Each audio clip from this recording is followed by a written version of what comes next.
En Haines City, Roca Eterna aquí, y nos encontramos continuando nuestros estudios los miércoles en la noche. ¡Wow! ¿Qué pasó aquí? Aquí tenemos la parashá de esta semana es Miketz.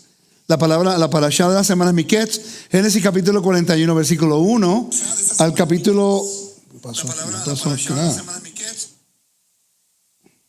Disculpe, es que se me abrió aquí, tengo que cerrarlo. Vamos a hablar acerca de la parashá Miketz. En Génesis capítulo 41, versículo 1 al capítulo 44, versículo 17. La palabra Miketz es una palabra bien interesante. La palabra Miketz significa at the end, al final. ¿Okay? Significa al final. Los mismos rabinos consideran que la parashá Miketz tiene que ver con los últimos tiempos. Hay muchas conexiones con Yeshua.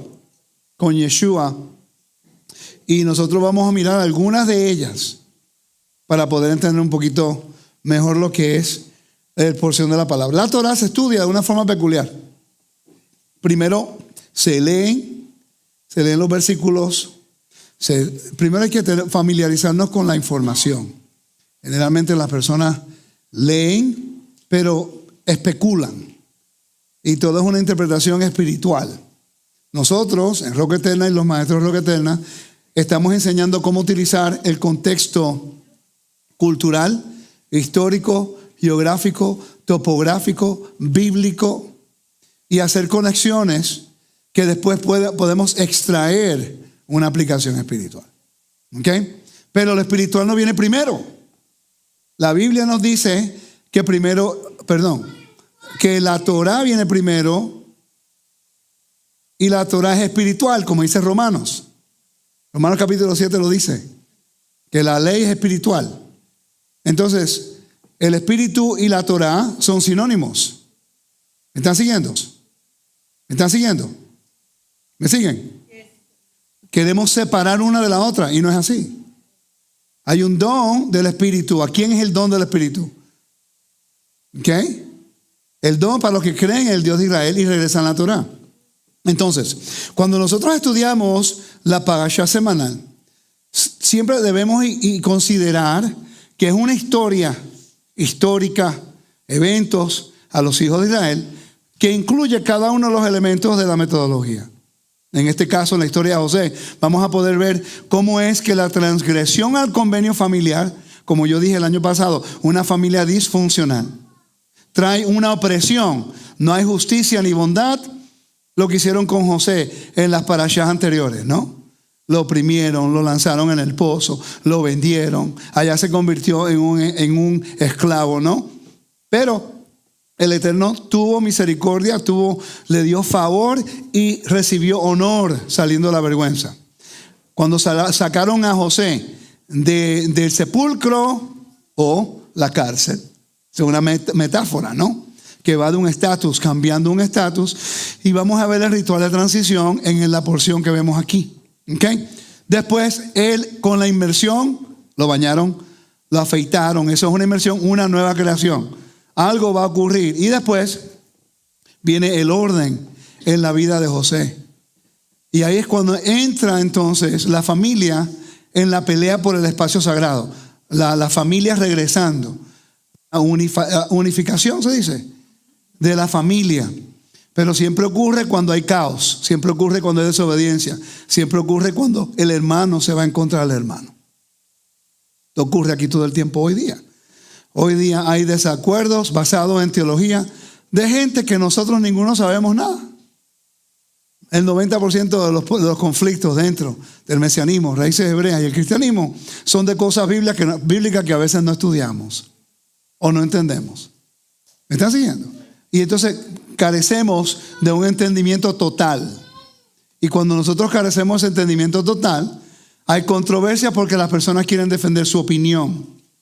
Cuando en realidad debemos defender el honor de Dios y su nombre por lo que es guardar la Torah. ¿Ok? El guardar la Torah, ahora su espíritu nos sella. Y cuando guardamos la Torah y caminamos el mandamiento, el Espíritu del Eterno puede obrar en nosotros. Sin Torah es difícil discernir cuál es el espíritu que está dentro de ti. Porque hay personas que dicen que tienen el Espíritu Santo, el Ruach HaKodesh, y tienen todo lo que pretenden ser señales del Espíritu Santo, pero no comen limpio, no guardan el mandamiento, no guardan las fiestas. No son espacios sagrados. Como el Espíritu Santo de Dios, puedo morar en vasos profanos. Si estudiamos el templo lo podemos ver. Entonces vamos a estar aquí viendo cómo es que José está tratando ahora de recibir el honor que Dios le quiere dar por su fidelidad todo el tiempo que estuvo en Egipto. Todos los retos, las pruebas que tuvo, todas estas cosas que lo define a él como un líder, la experiencia que él tuvo cuando fue vendido, los hermanos rechazaron, cuando fue a Egipto, cuando fue probado en Egipto, cuando lo lanzaron en la cárcel. Eso le sirvió para entonces él poder ser el líder de un país, segundo en el poder. ¿Ok? Me voy a tratar de mantener en una línea hoy, porque esto se presta para hablar de la otra línea, que es la controversia más grande del mesianismo. Ya yo he hablado mucho de eso ya. Yo creo que mi posición está clara. ¿Ok? Y el que no lo vea no está leyendo el libro de Génesis capítulo 41, porque más claro no puede ser. Llega un momento que ya como vamos a dejar que la Biblia hable, porque ya no podemos seguir empujando a la gente que crea en algo que no quieren creer. Y no hay ningún problema. Siempre y cuando nos comprometamos quién es el Mesías y quién es el Mesías de Israel, estamos bien. Lo demás, cuando Mashiach venga, Él nos dirá todas las cosas. ¿Ok? Y yo soy hermano de todo el que cree en Yeshua el Mesías.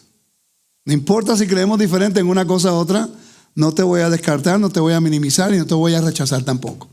Porque yo entiendo que estamos en un camino. Y yo no creo hoy lo mismo que creía cuando empecé, que tenía 5 años en esto. ¿Verdad, Jolie? ¿Ok? Todos creen igual a 1, 2, 3, 4, 5 años. Podemos estudiar y después empezamos a abarcar. Por eso es que ustedes no tienen la menor idea lo mucho que están aprendiendo y tan rápido con Rafi, con Lisa y con los estudios que estamos dando. Se está ahorrando mucho dolor de cabeza a largo plazo. Amén. Ok. Entonces, lector. Ya estoy mal acostumbrado con la hermana, leyendo siempre ahí.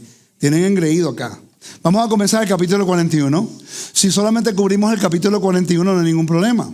Mi meta es ir al capítulo 41, conectar algunas cosas y después posiblemente cubrir el capítulo 44. Porque el sábado, si me dan permiso. ¿Sí? Ah, bueno. Es que nunca quiero presumir, ¿no? Si ellos me dicen que puedo, asumir, pues te enseño. Si no, que enseñe a la hermana, si no. Ah, ok. Ok, seguimos. Capítulo 44, versículo 1, Miquets.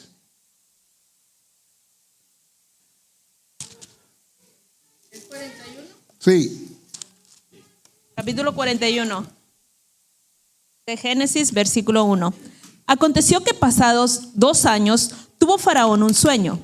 Le parecía que estaba junto al río y que del río subían 7 vacas, hermosas a la vista y muy gordas, y pacían en el prado, y que tras ellas subían del río otras 7 vacas de feo aspecto y enjuntas de carne, y se pararon cerca de las vacas hermosas a la orilla del río, y que de las vacas de feo aspecto y enjuntas de carne devoraban a las 7 vacas hermosas y muy gordas. Y despertó Faraón. Se durmió de nuevo y soñó la segunda vez que 7 espigas llenas y hermosas crecían de una sola caña, y que después de ellas salían otras 7 espigas menudas y abatidas del viento solano. Y las 7 espigas menudas devoraban a las 7 espigas gruesas y llenas. Y despertó Faraón. He aquí que era sueño. Sucedió que por la mañana estaba agitado su espíritu, y envió e hizo llamar a todos los magos de Egipto y a todos sus sabios, y les contó Faraón sus sueños, mas no había quien los pudiera interpretar a Faraón. Vamos a comenzar allí. Primero vamos a investigar quién es ese Faraón. En la historia vamos a estar leyendo el libro de Antiguo Medio Oriente Cultural, que es de... ¿Puede pasar el libro un momentico, hermana, para enseñarlo a la audiencia? Gracias. Lo tengo en mi computadora, pero es el libro Comentario al Contexto Cultural de la Biblia, Antiguo Testamento. Trasfondo cultural de cada pasaje del Antiguo Testamento. ¿Ok? ¿Verdad que sí? Entonces, para que ustedes lo puedan tener y lo puedan utilizar como un recurso. Muy importante, ¿ok? Ok, entonces, dice la identidad de Faraón. Se desconoce el nombre de Faraón de la historia de José. Ciertos elementos de la historia han sugerido a algunos una ubicación del periodo de los Hyksos. ¿Quiénes eran los Hyksos? Los Hyksos se dice que era un reino que conquistó a Egipto por un periodo de 100 años, 150 años más o menos, y que eran semitas. Se dice que eran semitas. Ahora, la historia hay un conflicto con eso. No estoy diciendo que eran los Hyksos, pero se piensa que eran los Hyksos. Eso se explicaría un poquito mejor porque aceptaron a José como el segundo en el poder, siendo José también un semita. Es interesante, pero esa es otra conversación. Dice, cuán gran cantidad de semitas se había establecido en Egipto, o se menciona en fuentes egipcias que ocupaban posiciones gubernamentales. Nuestro conocimiento actual de la historia y prácticas egipcias harían decir que esa era la elección más lógica y factible. ¿Ok? Entonces tenemos que considerar la historia que tenemos nosotros para tratar de conectar lo que es quién era el faraón. En realidad no importa porque no menciona el nombre. Pero es interesante que la historia de Israel, en la historia de la Biblia, en la historia de Egipto, había una persona que se llama Imhotep. Imhotep era un virrey, ¿ok?, que supuestamente le dio de comer al pueblo en una gran hambruna. Eso es la historia egipcia. ¿Ok? Sabemos que el nombre que se le dio fue Sefanás-Penea, pero es interesante que hay en la historia de Egipto uno que se llama Imhotep, que había cuidado al pueblo y le había dado provisión. Interesante que eso ocurre. Le voy a hablar un poquito acerca de lo que es Egipto y su posición en el mundo de proveer el pan.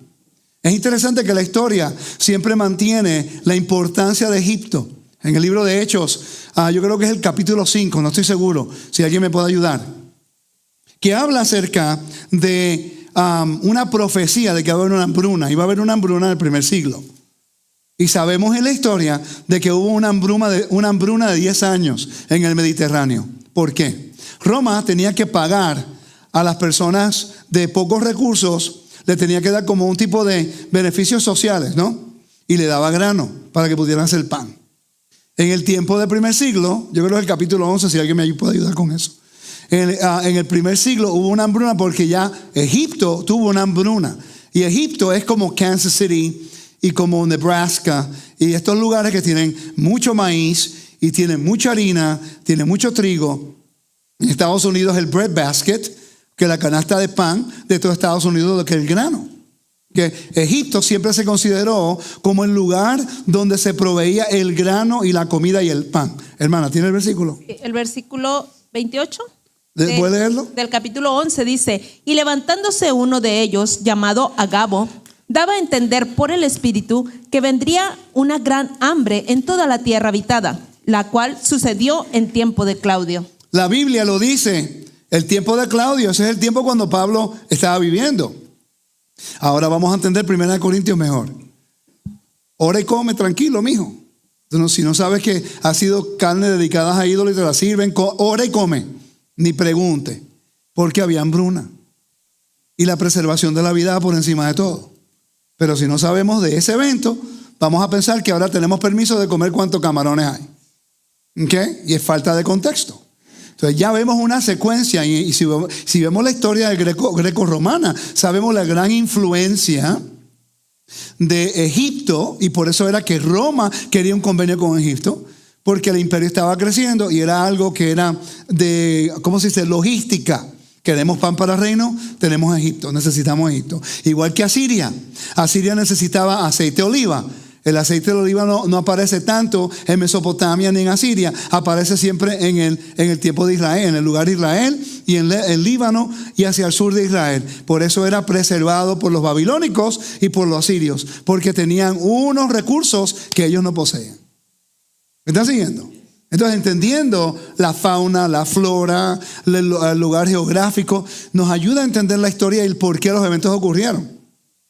Cuando estemos en Israel, que lo lleve al Museo de la Biblia, vamos a ver la importancia del puente de Israel, Israel como un puente entre Asia y Egipto.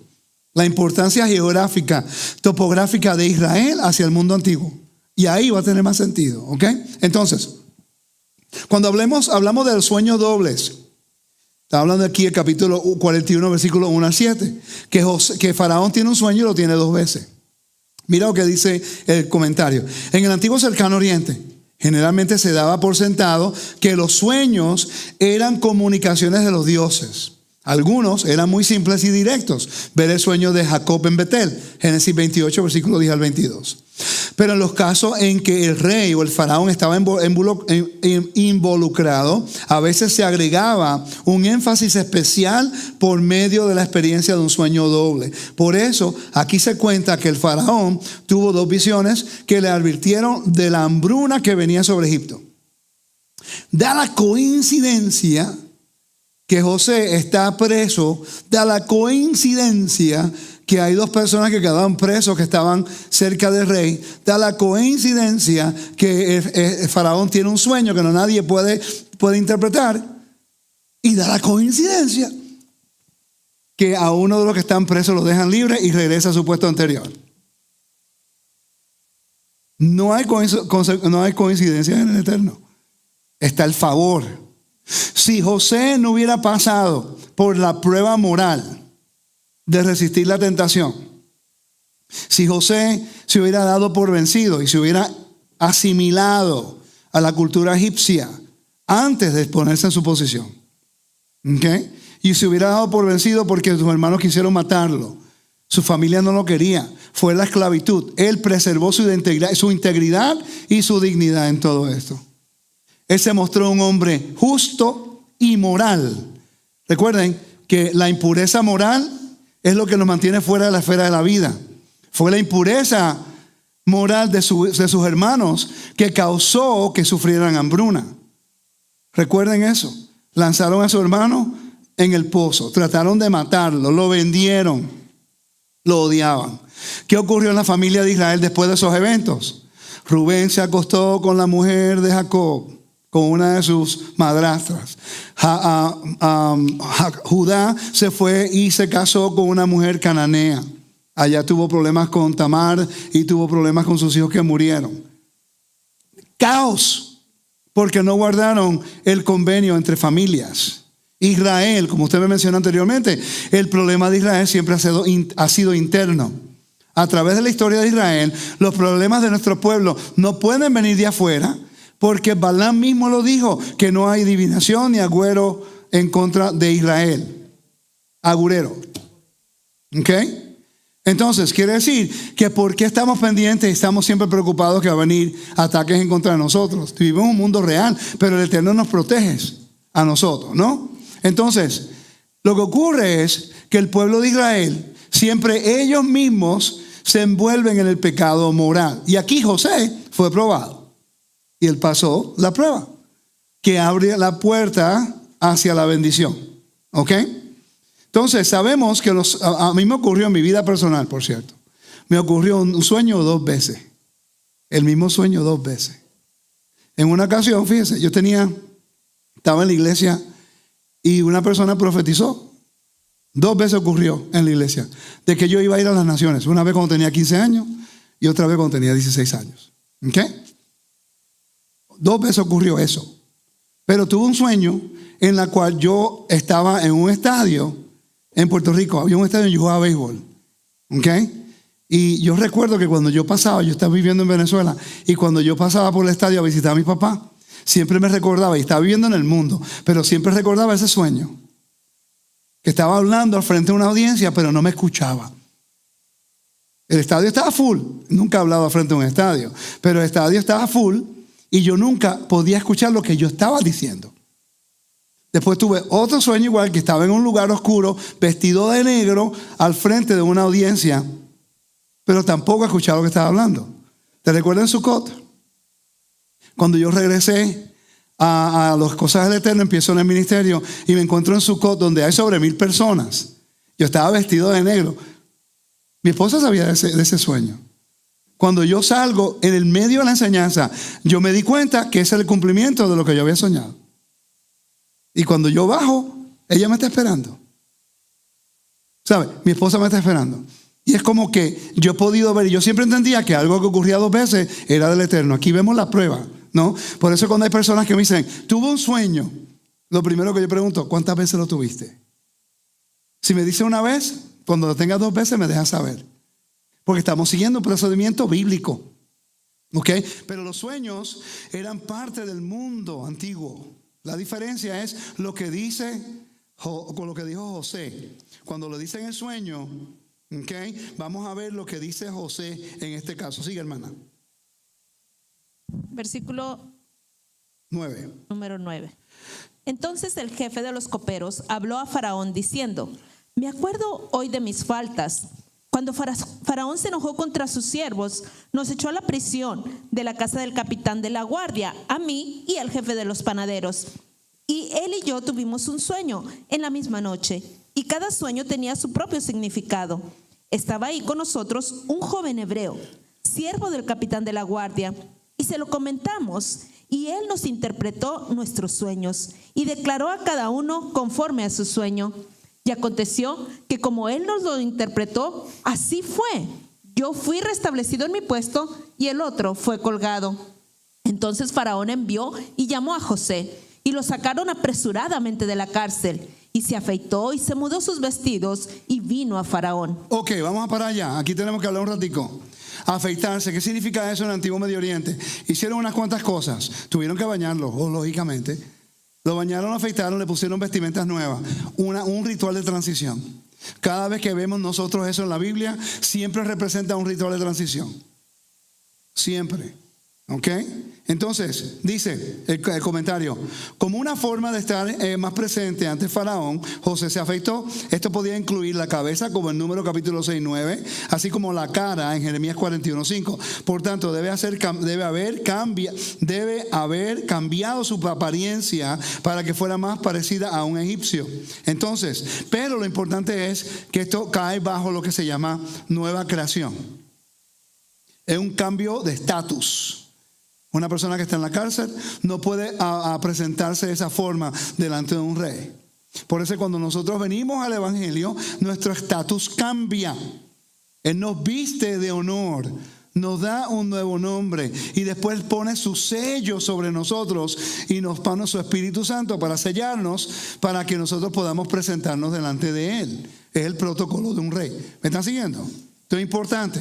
Entonces, cuando seguimos leyendo, que vamos a ver aquí ahora cómo es que José interpreta el sueño. Pero quiero que pongan atención a algo muy importante.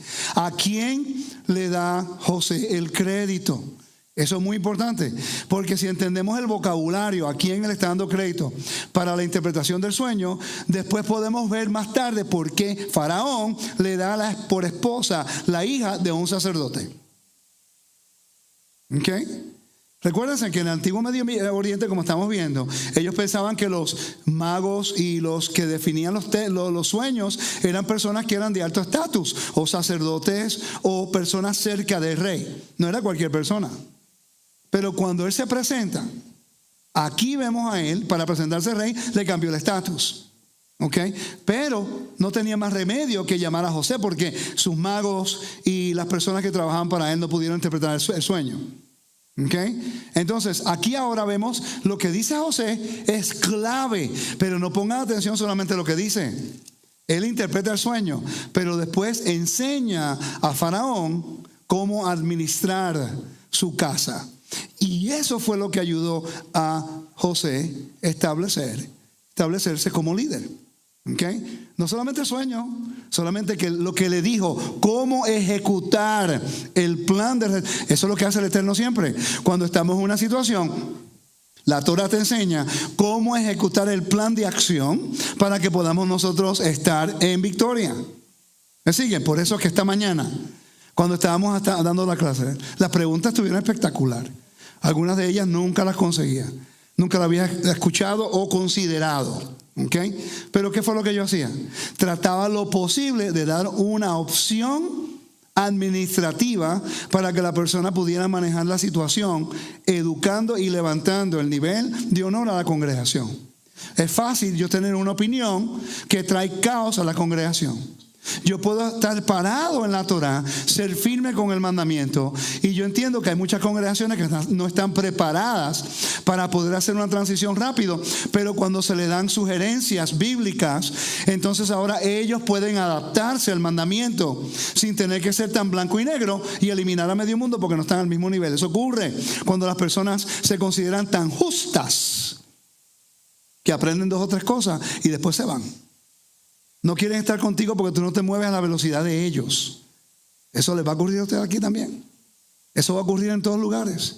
Va a venir personas que empiezan felices, gozosos, y después de 1 o 2 años le va a decir usted cómo correr la congregación, y después se van a enojar si usted no hace algo que ellos están acostumbrados. No, porque en mi congregación se hacía esto, y nosotros aprendimos de esto, y nosotros queremos hacer esto. Empieza tu congregación, pues.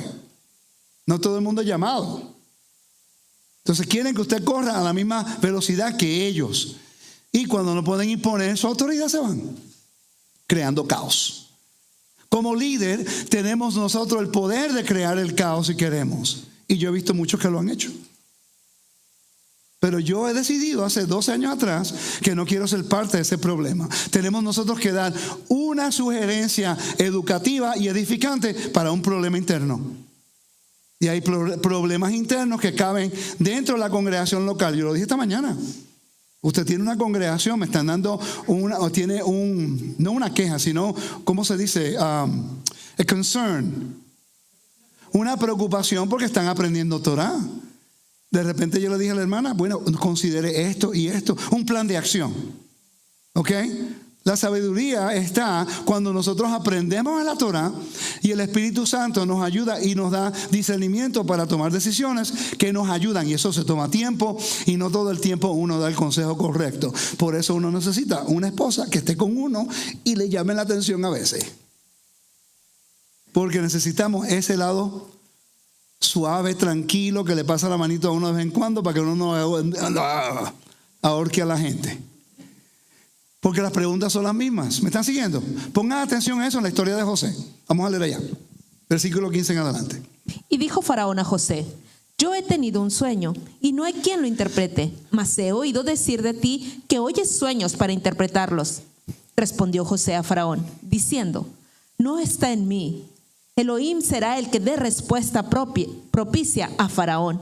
Entonces Faraón dijo a José: en mi sueño me parecía que estaba a la orilla del río, y que del río subían 7 vacas de gruesas carnes y hermosa apariencia, que pasían en el prado, y que otras 7 vacas subían después de ellas, flacas y de muy feo aspecto, tan extenuadas que no he visto otras semejantes en fealdad en toda la tierra de Egipto. Y las vacas flacas y feas devoraban a las 7 primeras vacas gordas. Y estas entraban en sus entrañas, mas no se conocía que hubiese entrado, porque la apariencia de las flacas era aún mala, como al principio. Y yo desperté. Y vi también soñado que 7 espigas crecían en una misma caña, llenas y hermosas, y que otras 7 espigas menudas, marchitas, abatidas del viento solano, crecían después de ella. Y las espigas menudas devoraban a las 7 espigas hermosas. Y lo he dicho a los magos, mas no hay quien me lo interprete. Entonces respondió José a Faraón: el sueño de Faraón es uno mismo. Elohim ha mostrado a Faraón lo que ha de hacer. Ok, hasta el momento, ¿cuántas veces ha mencionado que Elohim le ha mostrado? 2 veces. Una en el versículo 16 y otra en el versículo 25 y otra en el versículo 32. Eso es sumamente importante porque ahora José está separándose del resto de los magos que servían a los dioses de Egipto. Hermano Rafi estaba hablando acerca de lo que representaban cada uno de los ejemplos que vemos aquí, ¿verdad? ¿Puedes decirlo? Lo que representan las vacas y eso. Cada uno de los animales representa a uno de los dioses de Egipto. Mi hermano Rafi va a hablar acerca de eso un poquito.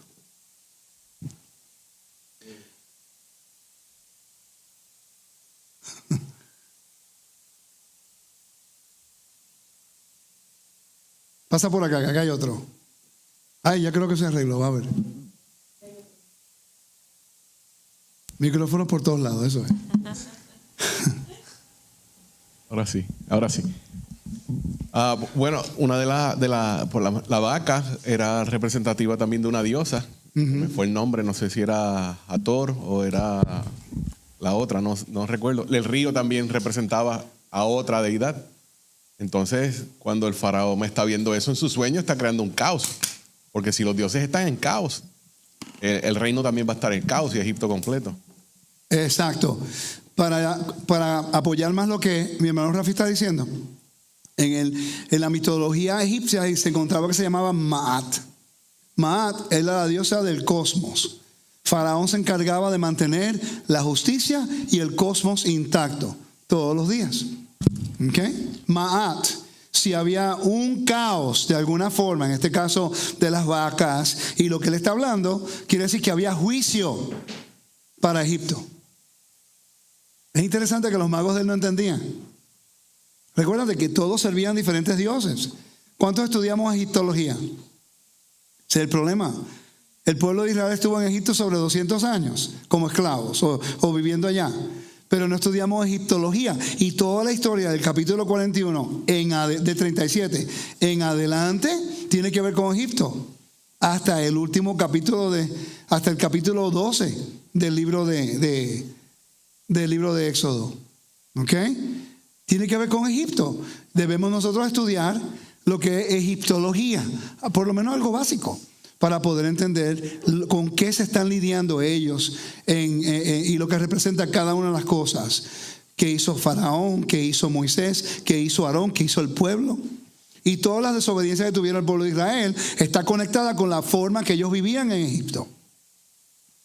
Le tomó 40 años para remover el Egipto dentro de ellos. Igual como se toma mucho tiempo para quitar la teología de reemplazo dentro de las personas que entran a las raíces hebreas. Que muchos de ellos después de 10 años todavía creen igual. ¿Okay? Es parte de un proceso.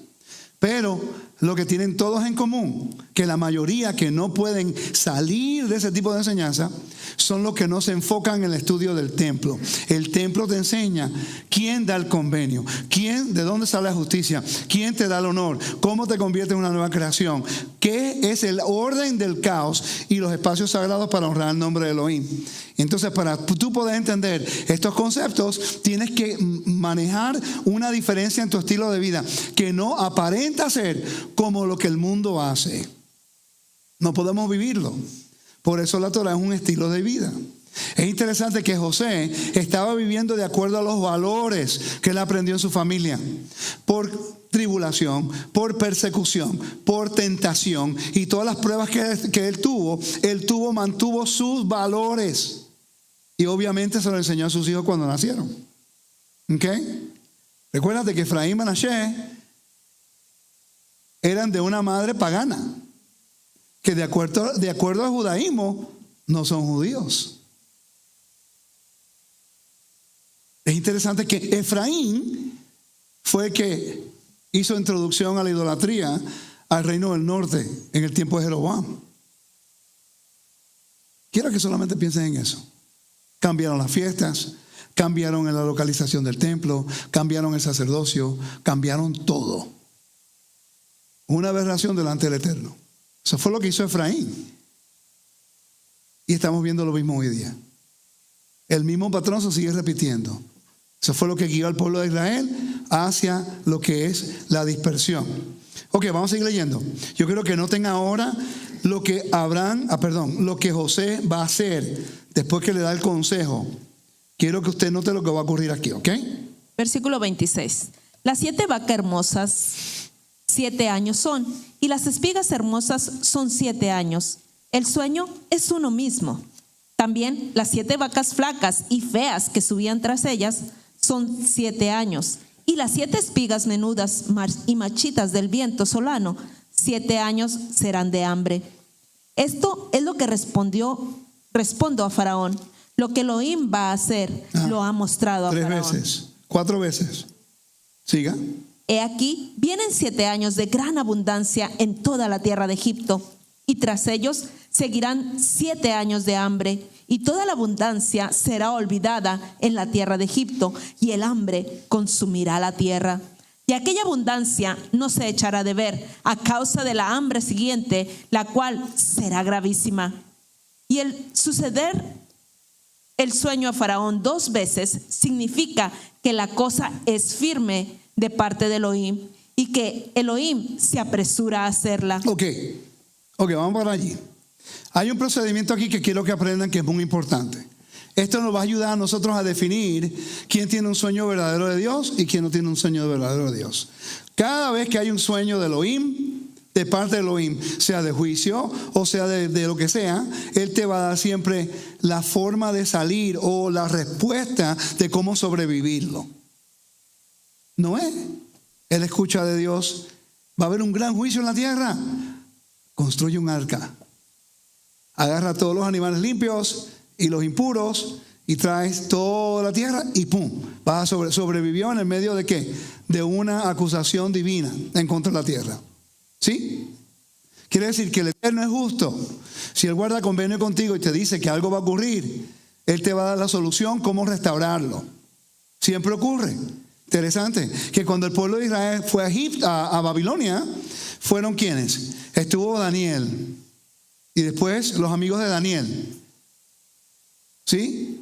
Cuando Daniel estaba allá, él era uno de los príncipes, o no príncipes, sino uno de los consejeros de los reyes. Siempre estuvo en el lugar correcto. Dios establece algo muy importante. En todo lugar donde va a venir persecución o hambruna o cualquier tipo de tribulación en contra de su pueblo, Él se adelanta y envía personas para guardar a su pueblo en el medio de la tribulación. Lo hizo en las Inquisiciones. Hubieron personas que se acercaron al reinado de España, judíos. Hubieron personas que facilitaron para que sacaran a los judíos de España en la Inquisición. Daniel en Babilonia, Nehemías en Persia, José en la historia de Faraón. Siempre ha ocurrido igual. Siempre ha ocurrido lo mismo.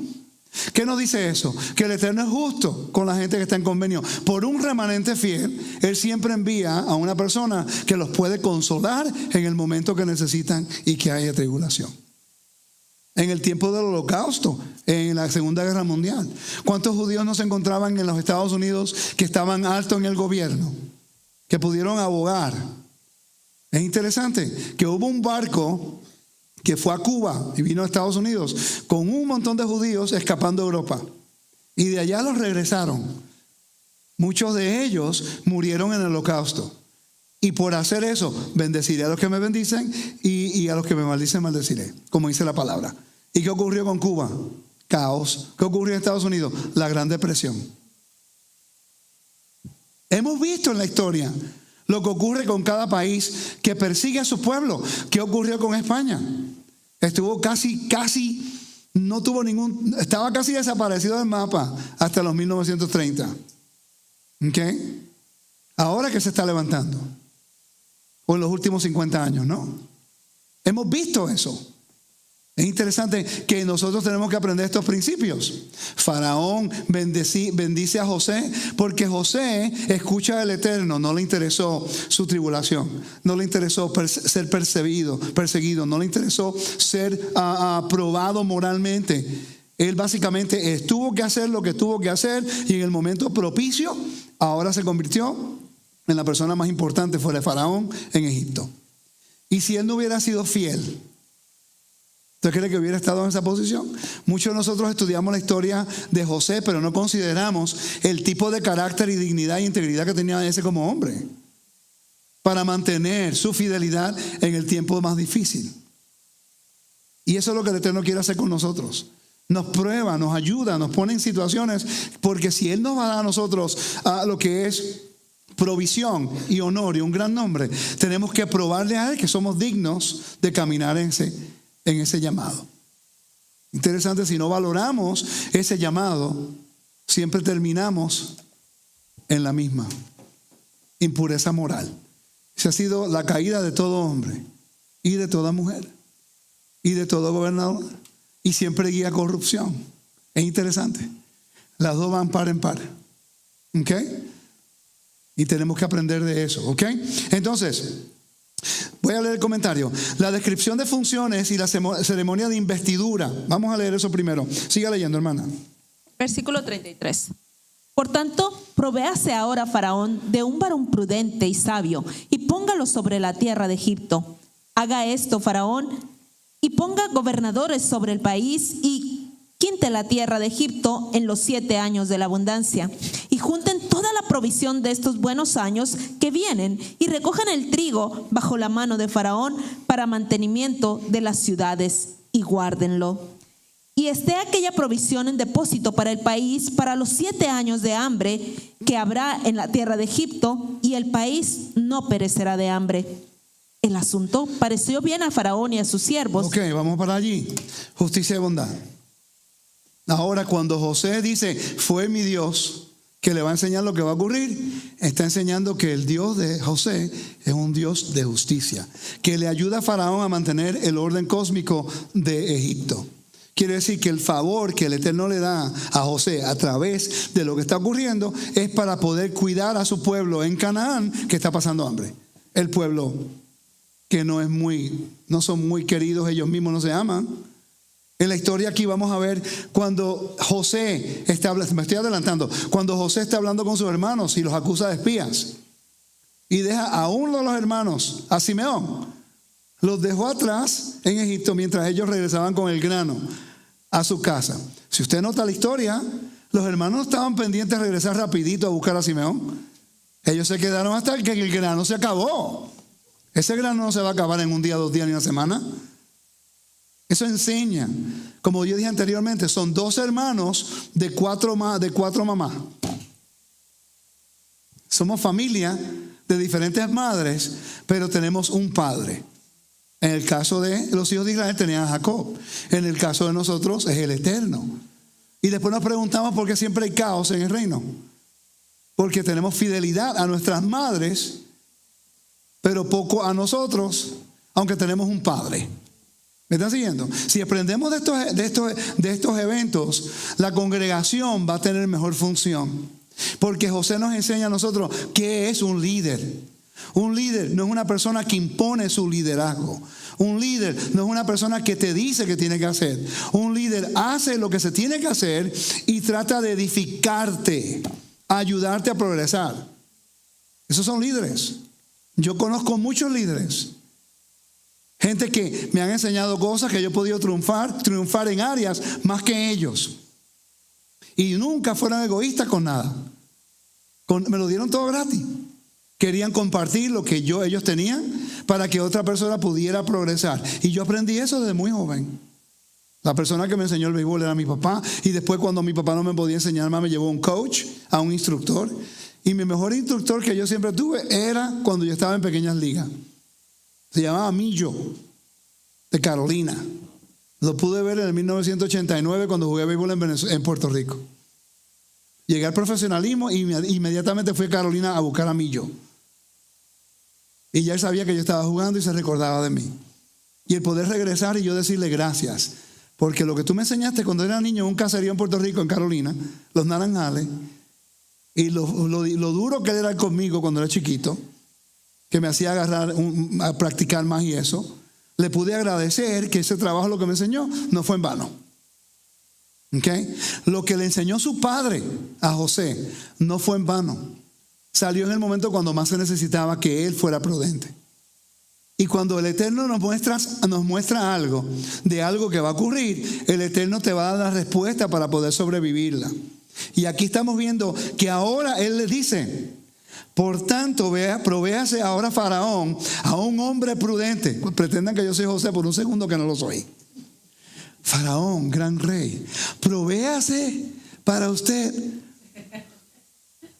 ¿Me está siguiendo? Yo estoy seguro que no estaba haciendo eso, porque él era una persona que estaba en la cárcel. Pero yo estoy seguro que como un humano, él estuviera pendiente en su corazón: si me permitiera poder manejar su casa como yo manejé la casa de Potifar. Eso nos enseña otro contexto.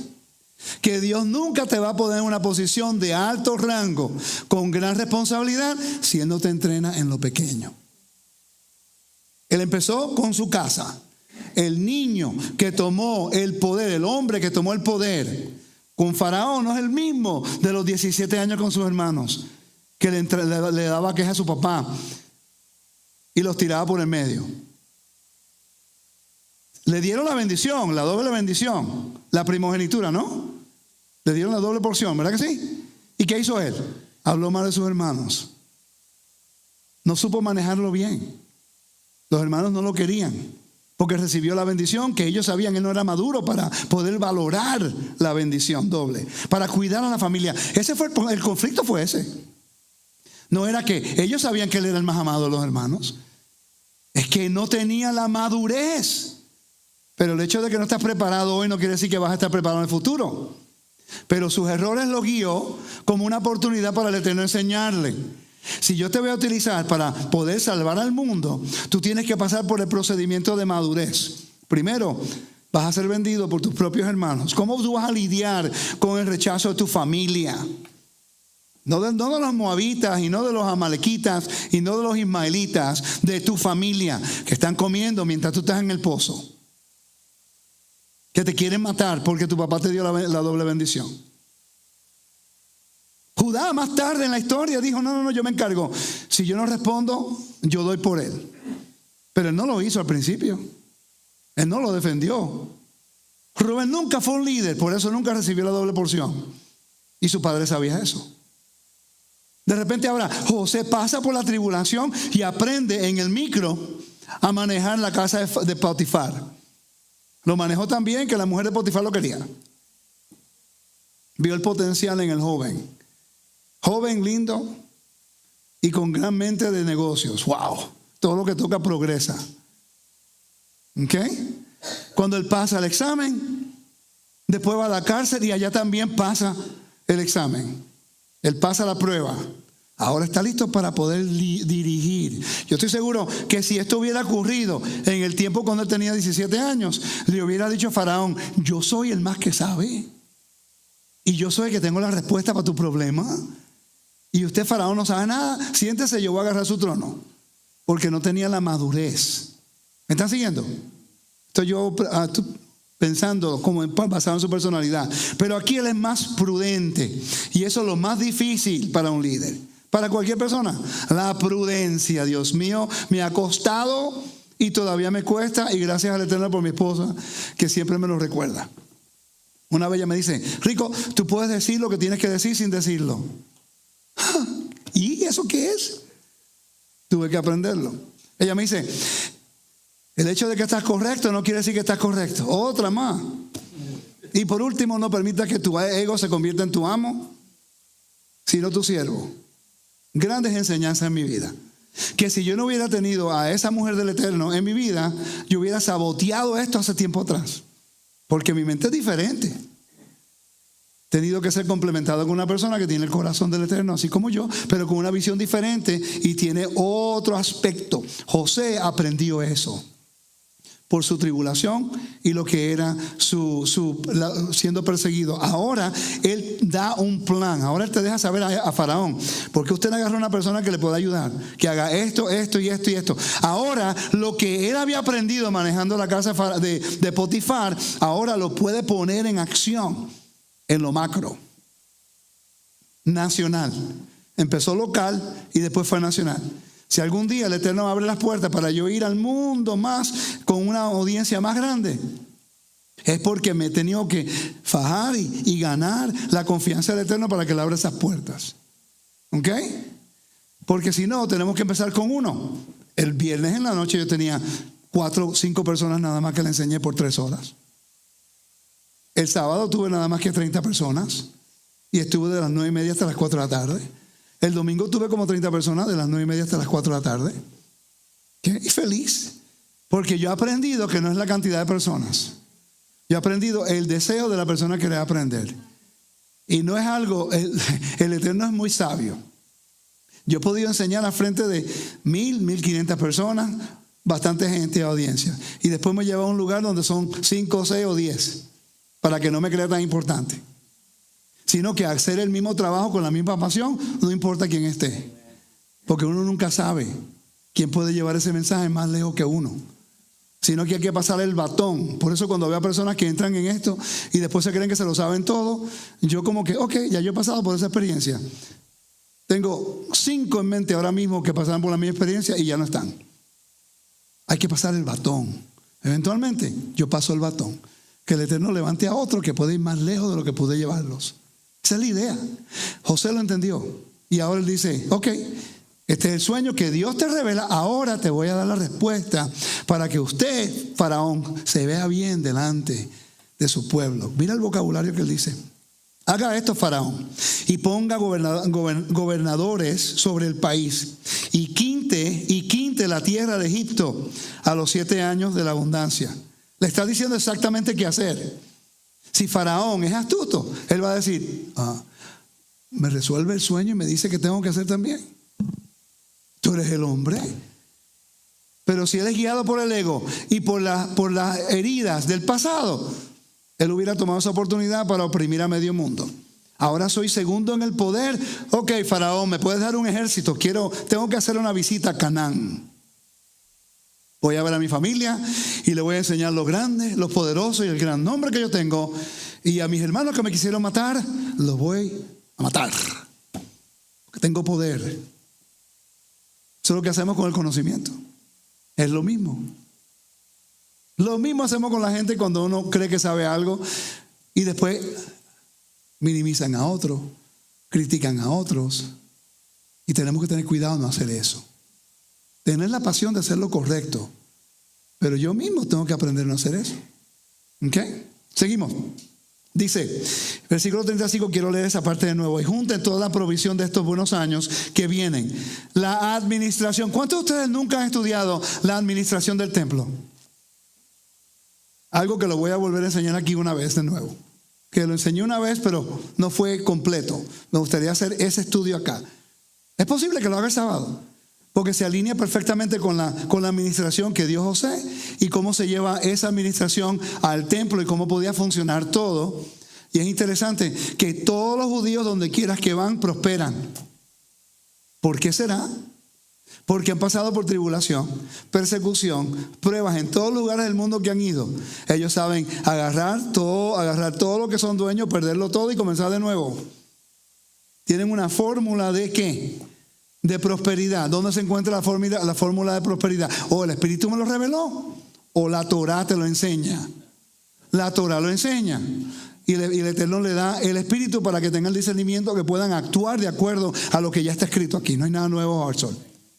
¿Okay? Quiere decir, alguien te da un sueño. ¿Qué aprendimos hoy? Que el sueño tiene que, para ser válido, 2 veces, ¿no? 3, délo por seguro. El mismo sueño, 3, délo por seguro.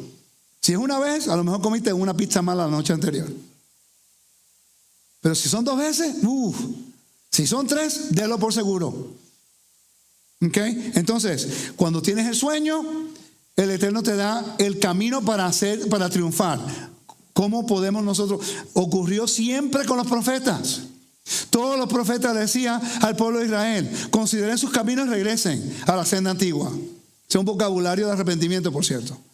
Consideren sus caminos, regresen a la senda antigua. Y después le daba el juicio y después lo dejaba con un consuelo. Nunca lo dejaba con lo que era algo fatal. Búsquenlo en la Biblia, lo van a ver. Va a haber dispersión, pero si en los últimos tiempos se recuerdan del convenio y ustedes regresan a mí, yo restauraré, yo los traeré y los circuncidaré. Pero hay gente que se llaman profetas que te dicen que te vas a morir el año que viene y te va a hacer esto y nunca te dan la salida y cómo poder regresar al Eterno y estar bien. Ahí yo sé si es un profeta o no, en lo que dice. El Eterno nos enseña. Y eso nos ayuda a nosotros a caminar en una carretera concreta. No tenemos que especular con inseguridad. Las conspiraciones del movimiento, cada mes es algo nuevo. Y al principio, cuando está comenzando, es como que va a ocurrir algo el mes que viene, va a ocurrir algo el mes que viene, va a ocurrir algo el año que viene, va a ocurrir algo y nada ocurre. Y la gente se cansa. Pero cuando tú estás centrado en la Torah y tú ves los patrones que Dios utiliza, que son consistentes y nunca cambian, Entonces ya tú te centras en la confianza en el Eterno, porque Él es consistente como brega con nosotros de acuerdo a su convenio. Él tiene un juramento y no nos puede dejar a nosotros desolados. Aunque merecemos ser desolados, no nos deja, porque el carácter del rey no es así. ¿Ok? Quiere decir que podemos caminar en confianza. No necesitamos una gran revelación de una persona para decirme que yo camino en victoria con el Eterno. Ahora, ¿me están siguiendo? Ahora, nacionalmente, es bueno que una persona se levante y traiga un consuelo para el pueblo. ¿Dónde está el consuelo? ¿Dónde está el consuelo del pueblo? Todos los mensajes son fatales.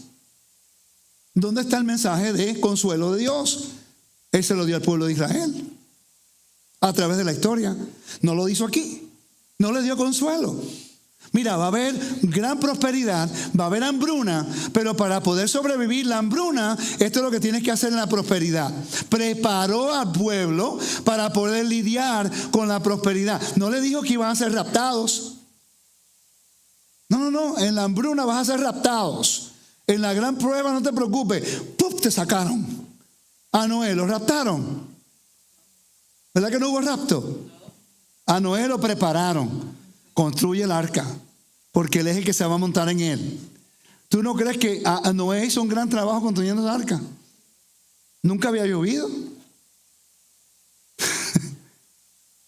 No había llovido todavía. ¿O sí? La Biblia no menciona que había llovido. El ambiente era muy diferente. Está construyendo un arca en el medio de ¿dónde? ¿Dónde está el mar más cerca? ¿Dónde estaba la Mesopotamia? Es interesante. ¿Sí? Y él tuvo que hacer un arca que no le entrara agua, porque la salvación de él dependía del trabajo que iba a hacer. ¿Sí? Aquí vemos que José es sabio. ¿Sabio cómo? Él pudo identificar el sueño, le dio crédito a Dios, mostrándole a Faraón que él ahora es un mensajero del Dios de Israel de Canaán. Y aquí vemos que después le da la respuesta de cómo sobrevivirlo y prepararse. No dijo que, no te preocupes, como ya yo llegué, no va a haber tribulación, no va a haber hambruna. Ahí mismo en Hechos capítulo 11, el Eterno a través del Espíritu dio una profecía en Hechos capítulo 11 de que iba a haber una hambruna. Se profetizó y ocurrió. Pregunta cuántas personas en el reino saben que hubo una hambruna en el primer siglo y que había profecía. Por eso es que Pablo y Santiago estaban buscando donaciones para las personas con hambre. Porque trajo provisión y predicaron a los gentiles y buscaron entre las naciones provisión para el pueblo que estaba allá. ¿Okay? ¿Me están siguiendo, no? ¿Tiene sentido? Una forma espiritual de mirar este punto de vista, pero quiero que estén bien claros en eso, que aquí estamos viendo cómo el Eterno equipó a José a cómo lidiar con la adversidad, con la tribulación, con la persecución. Yo estoy seguro que tuvo muchas noches tristes, estoy seguro que hasta lloró muchas veces. Mi familia no me quiere, eso es lo peor. ¿Okay? Pero en todo esto, él mantuvo siempre su dignidad. Y muchas personas comprometen todo cuando somos heridos, porque somos heridos. Aquí tenemos el ejemplo de un hombre que no comprometió nada y fue fiel hasta lo último. Igual que Yeshua. Yeshua tampoco lo quería en su familia. Israel, los líderes no lo querían y le dieron a los romanos para que lo mataran. Imagínate si hubiera podido obrar con Yeshua es el Hijo del Dios viviente. Él podía decirle al Padre, ok, papá, mataron a todos, soy tu hijo. Y él no lo hizo. Perdónalos porque no saben lo que están haciendo. ¿Okay? En su peor momento, antes de ver la muerte y antes de ser resucitado, él está pidiendo perdón a los opresores, por los opresores. Que mucho tenemos que aprender, ¿verdad? Que decir, un hombre aquí, un faraón, un pagano, y el Eterno se complace en enseñarle lo que él va a hacer antes que ocurra, porque él sabe que su pueblo va a necesitar. Él bendice al pagano porque él sabe que eventualmente su pueblo va a necesitar y él tiene que cumplir el convenio con su pueblo, no importa lo que sea. Ocurrió con Ciro, un rey pagano, y fue profetizado en el libro de Isaías que se iba a levantar un rey, y la Biblia lo llama el Mashiach, un ungido. No es el ungido como el Mesías Yeshua, pero fue un ungido que obró como un rey para hacer justicia y bondad al pueblo de Dios. Y por eso el reino de Persia creció y prosperó. Interesante, ¿no? Seguimos leyendo. Versículo 37. El asunto pareció bien a Faraón y a sus siervos. Y dijo Faraón a sus siervos: ¿acaso hallaremos a otro hombre como este en quien esté el espíritu de Elohim? Y dijo Faraón a José: pues, ¿qué Elohim te ha hecho saber todo esto? No hay entendido ni sabio como tú. Tú estarás sobre mi casa, y por tu palabra se gobernará todo mi pueblo. Solamente en el trono seré yo mayor que tú. Ok, seguimos. No voy a parar ahí. Dijo además Faraón a José: he aquí, yo te he puesto sobre toda la tierra de Egipto. Entonces Faraón quitó su anillo de su mano y lo puso en la mano de José, y lo hizo vestir de ropas de lino finísimo, y puso un collar de oro en su cuello, y lo hizo subir en su segundo carro, y pregonaron delante de él: doblad rodilla. Y lo puso sobre la tierra de Egipto, sobre toda la tierra de Egipto. Y dijo Faraón a José: yo soy Faraón, y sin ti ninguno alzará su mano ni su pie en toda la tierra de Egipto. Y llamó Faraón el nombre de José Safnat Panea. Y le dio por mujer a Asenat, hija de Potifera, sacerdote de On. Y salió José por toda la tierra de Egipto. Ok, entonces le da ¿qué? El anillo, autoridad, el sello real, como lo hizo el rey de Persia con Mordoqueo en el tiempo de Esther. Le dio la autoridad. Ok, eso es muy importante. Le cambió las ropas, vestimentas de lino finísimo, le cambió el estatus. Ok, le da un nuevo nombre, le pone un collar de oro. Y después lo lleva en un segundo carro y le dice: Abrej, que doble en rodilla, porque ahora hay que honrar a José como segundo en el poder de todo el país. No se dobló la rodilla a él hasta que él fue por el ritual de transición. Tiene que haber un ritual de transición, y aquí se llama un entronamiento. Entonces yo estaba buscando el anillo. Dice: los reyes y los administradores de la corte usaban un anillo como sello para los documentos oficiales. Este anillo debe haber sido distintivo y debe haber contenido el nombre del rey, porque está firmando todo en el nombre del rey. ¿Ok? Lo que él diga es como si el mismo rey lo dijera. Entonces, dice, cualquiera que usara... es un cartucho en Egipto. Cualquiera que lo usara actuaría en su nombre, como dice Esther capítulo 3 versículo 10 y Macabeos 6:15. Las cadenas y las vestiduras de lino eran entregadas en una ceremonia de investidura, en la que por medio de los accesorios se daba a entender su posición, rango y función. Eso, posición, rango y función. Posición, rango y función. Entonces, yo estaba buscando un artículo.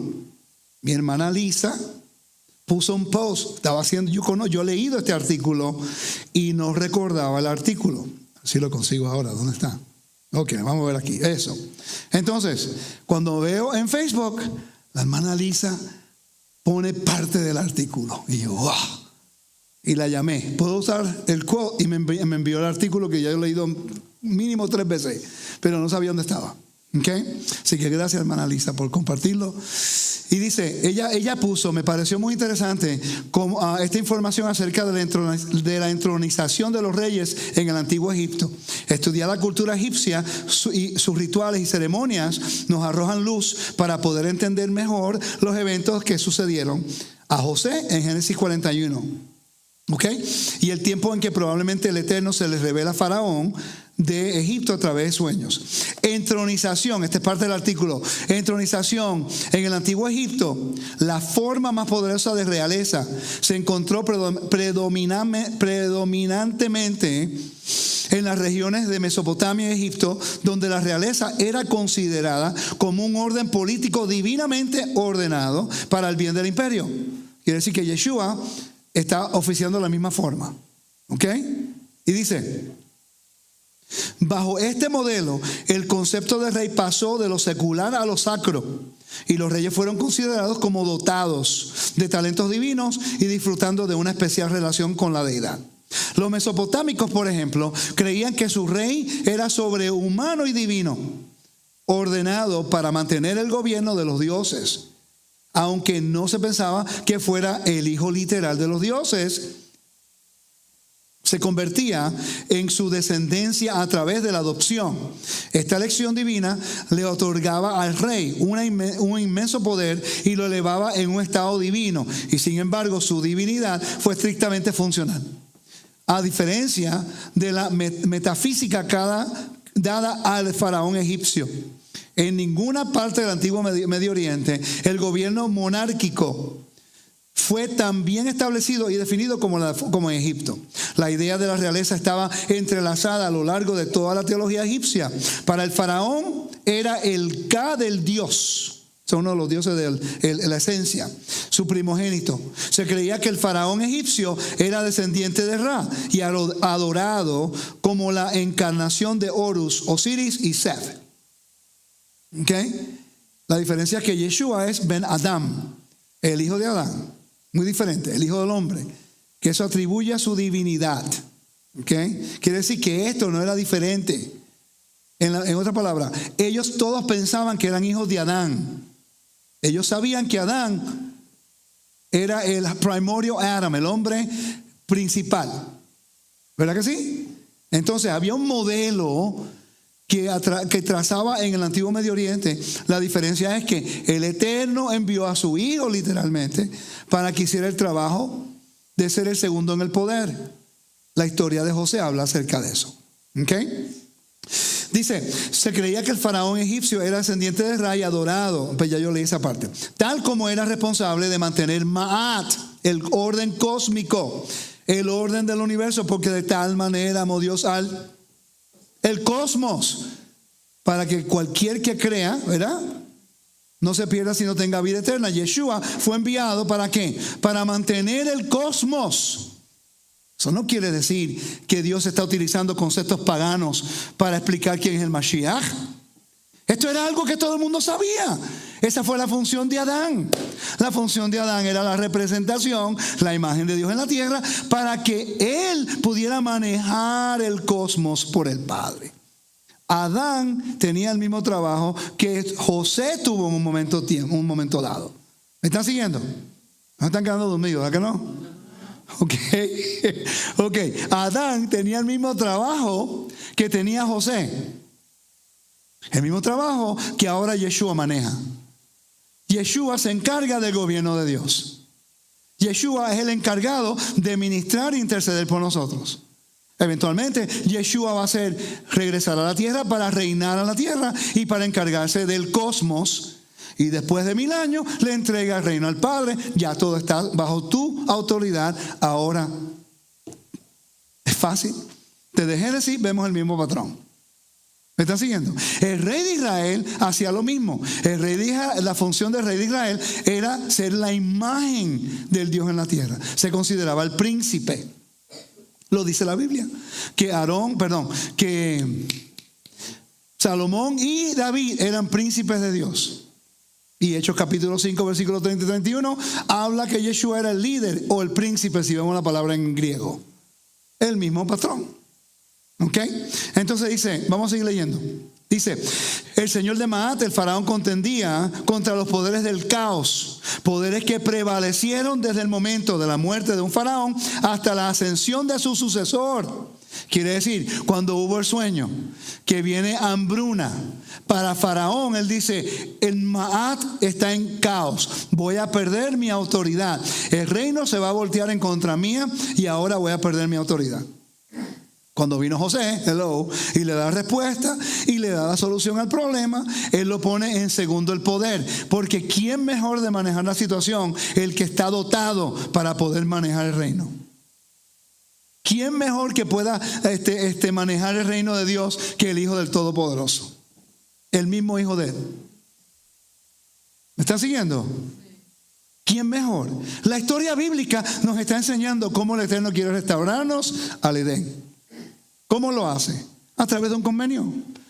Y José se convirtió en el rey de justicia. Y interesante que se casó con una mujer que era hija de un sacerdote. Es posible que como era un rey de justicia, estaba oficiando entre los dos. Pero como no es Israel y no es la nación, pues él podía trabajar entre los dos, las dos funciones. Líder, no es rey faraón, segundo en el poder.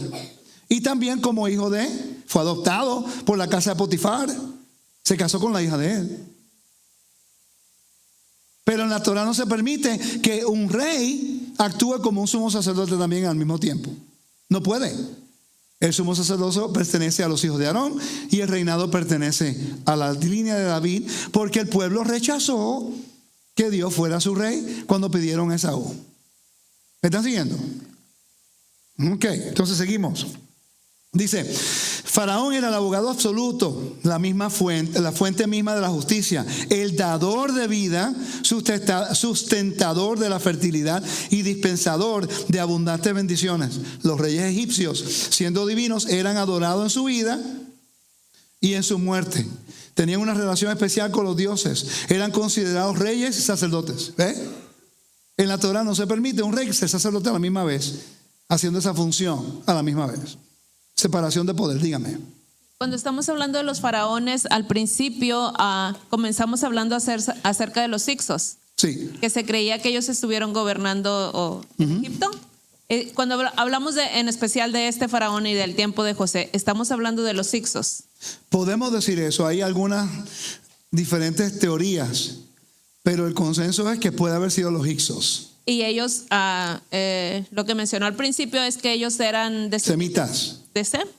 Y sí. Tendrían quizás ellos algún conocimiento de lo que conocía Noé. Es posible. Todas las antiguas, los mesopotamios tienen una historia del diluvio. Los asirios también. Todos tenían una historia del diluvio. Todas las grandes sociedades han tenido historia de un diluvio. Es posible que todos sabían eso. Por eso que en el antiguo Medio Oriente todos los reyes, ellos se consideraban como si fueran el hijo del Dios, como era Adán.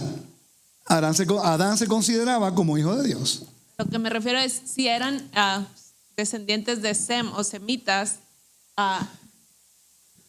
aún ellos se consideraban reyes y sacerdotes a la misma vez. Es posible porque en aquel mundo sí, pero la Torah lo divide, separa el oficio diferente. La Torah establece un orden de gobierno. Es posible que los reyes eran como en Egipto, un rey también sacerdote, como Melquisedec. Pero Melquisedec significa rey de justicia. Era un rey justo. Pero es posible que la gente hacían ofrendas también y tenían altares. Estaban haciendo lo que era una función de un sacerdote. Pero la Torah completamente lo divide. En la Torah no se acepta eso. Por eso es que Yeshua es el rey ungido, pero no es el rey coronado todavía. Esa coronación ocurre en Apocalipsis capítulo 4. Eso no le quita al Mesías. Ahora él hizo la función del sumo sacerdote, como dice Hebreos capítulo 9 y el capítulo 10. Esperando a la mano derecha del Padre hasta que todo sea sujeto bajo sus pies. ¿Le contesté la pregunta? ¿Sí o no? ¿Cómo que? Sí, bueno, no sé. Ok, pregunta. ¿Segura? Adoraban a otros dioses, los hicsos. Sí. No conocían a Elohim, el Dios de... Bueno, recuérdate que todos tenían diferentes dioses. Baal era el mismo Dios que Marduk, un nombre diferente. Tenían los mismos atributos. Taimat, el Dios del mar, era el mismo que Yam, de los cananeos. Diferente nombre. Diferentes reglas también. Sí, pero todos consideraban que había un Dios, pero le llamaban diferentes nombres y lo adoraban de su forma. El sincretismo es la diferencia. En la Torah te explica exactamente cómo adorar al Dios de Israel, que nos identifica y nos separa. Por eso es que no podemos mezclar una cosa con la otra. Los egipcios mezclaban todo, los griegos mezclaban todo, los romanos mezclaban todo. No sabían cuál era el Dios verdadero, pues en cualquier cosa era un Dios, vamos a adorarlo. La Torah dice no. Y nos enseña cómo es que podemos distinguir al Dios de Israel de entre las naciones.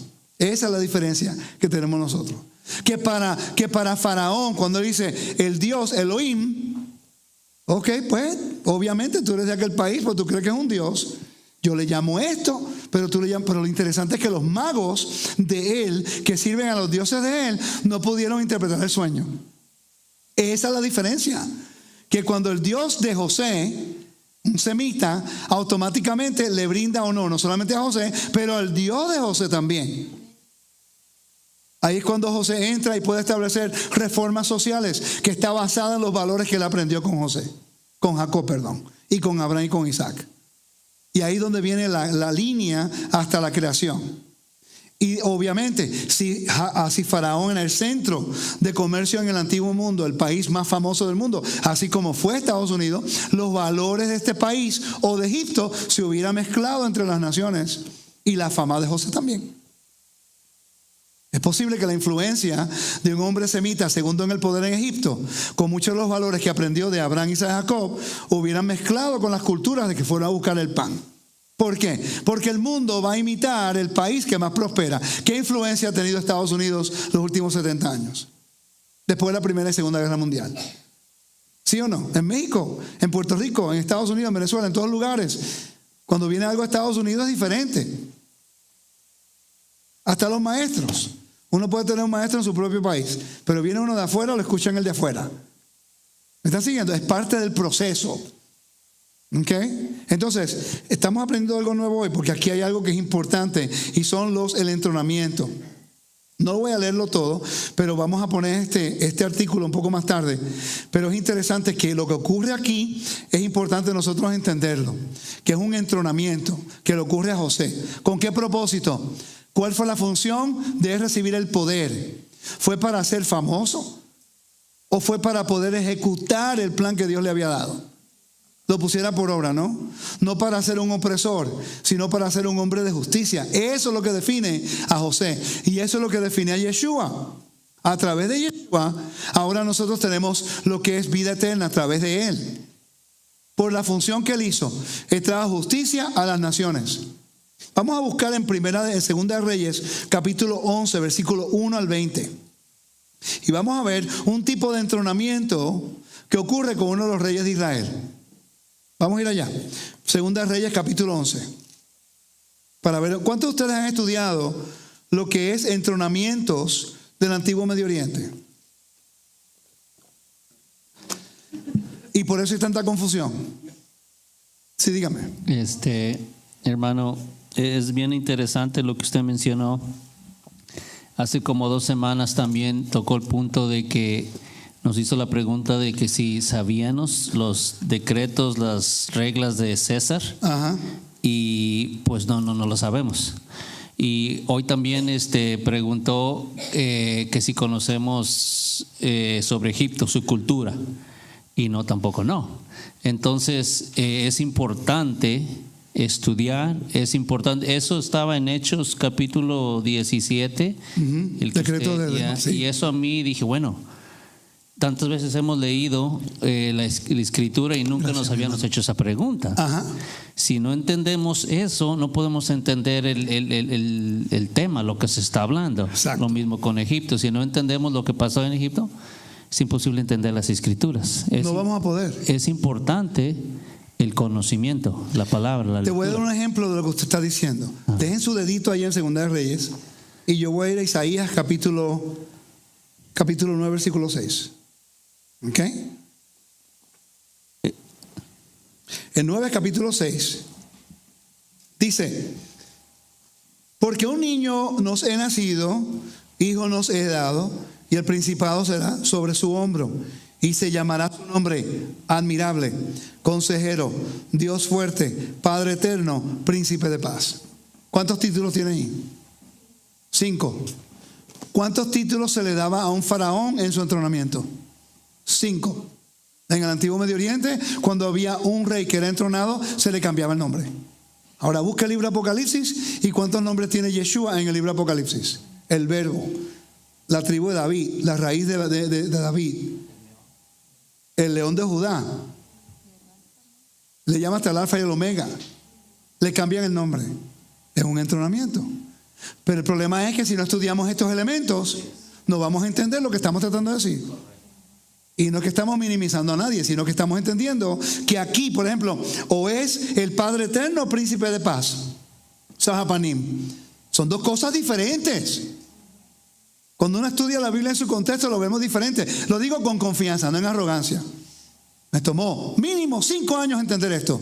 Y estudié sobre 200, 300 artículos del Antiguo Medio Oriente. ¿Y cuántos libros yo tengo, Yoli, del Antiguo Medio Oriente? Tuve que estudiarlo porque me confundía.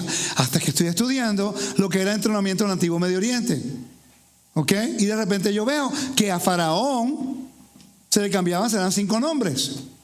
Entrenamiento, se llama el libro, yo lo tengo en casa, entrenamiento en los Salmos. El Antiguo Medio Oriente, y hay un capítulo que se llama Kingship. Cuando yo leí eso, Dios mío, qué claro está. Entonces, cuando yo vengo buscando admirable consejero, Dios fuerte, Elohim fuerte, Padre eterno, y después príncipe de paz. En el judaísmo se habla acerca de Sarhapanim, el príncipe de la presencia, el príncipe de la cara, como le dicen, que se llama el Malach Elohim, el mensajero de Dios, el ángel de Dios. Tú dices ángel, la gente se vuelve loca. No. La palabra malach tiene una connotación muy diferente en hebreo. Y el mismo judaísmo te dice que hay uno que es diferente que todos los demás. Y si buscas en el judaísmo te dicen que ese es el protector de Israel. Hine lo yanum velo yishan. ¿Verdad que sí? Lo yanum velo yishan. Todo el mundo sabe ese salmo. ¿Ok? El que no duerme, el que protege a Israel, ¿sí? Ellos saben que ese salmo es para el príncipe de la presencia que guarda Israel. Interesante. Entonces, Padre Eterno era también un título para el rey. El rey se consideraba un buen pastor.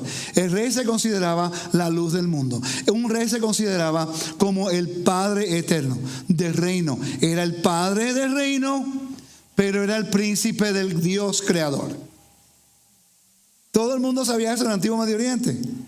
Ninguno de los reyes del Antiguo Medio Oriente se llamaban el Dios mismo. Ellos sabían que eran la representación, pensaban que eran la representación del Dios que ellos servían en la tierra.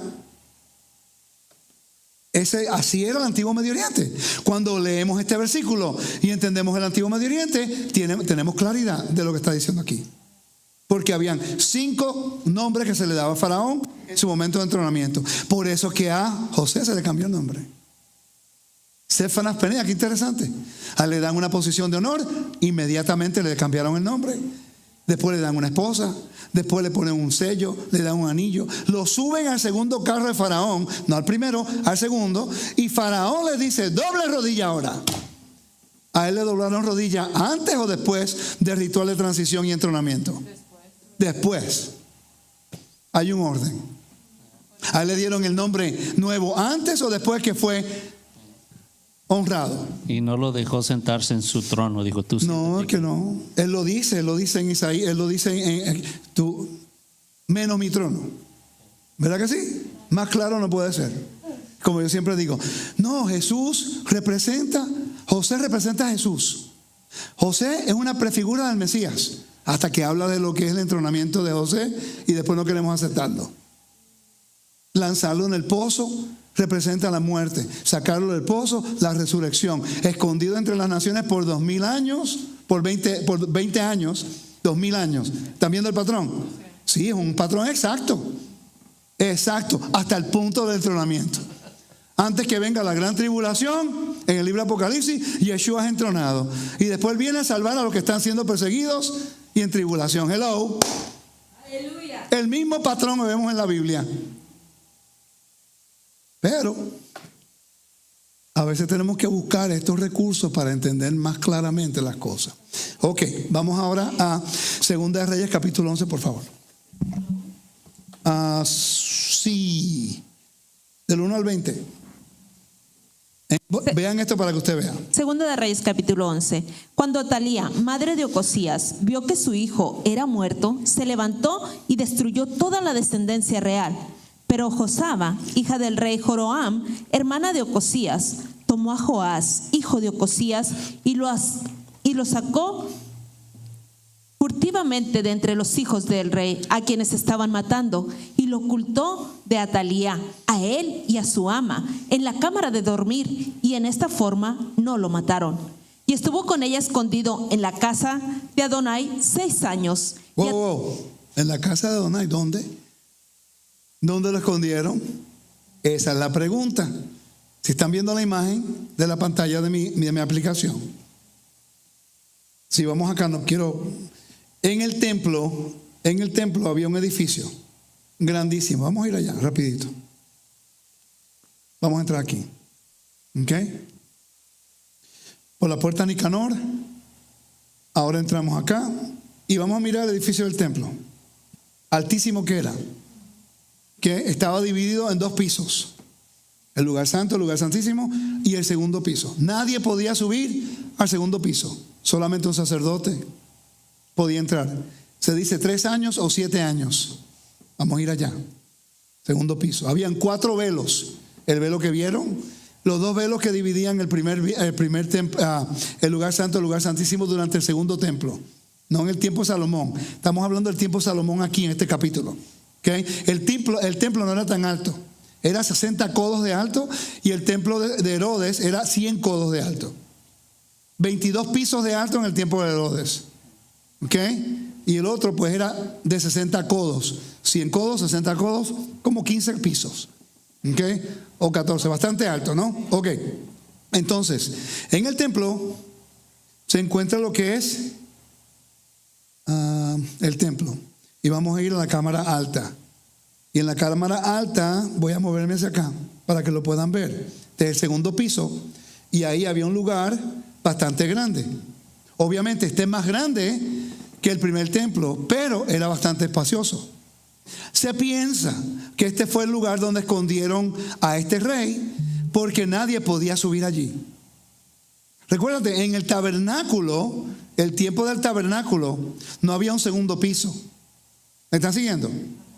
Que se establece un precedente que en causa de lo que era seguridad de este rey, pues lo escondieron en un lugar en el templo, pero no podían esconderlo en el lugar santísimo.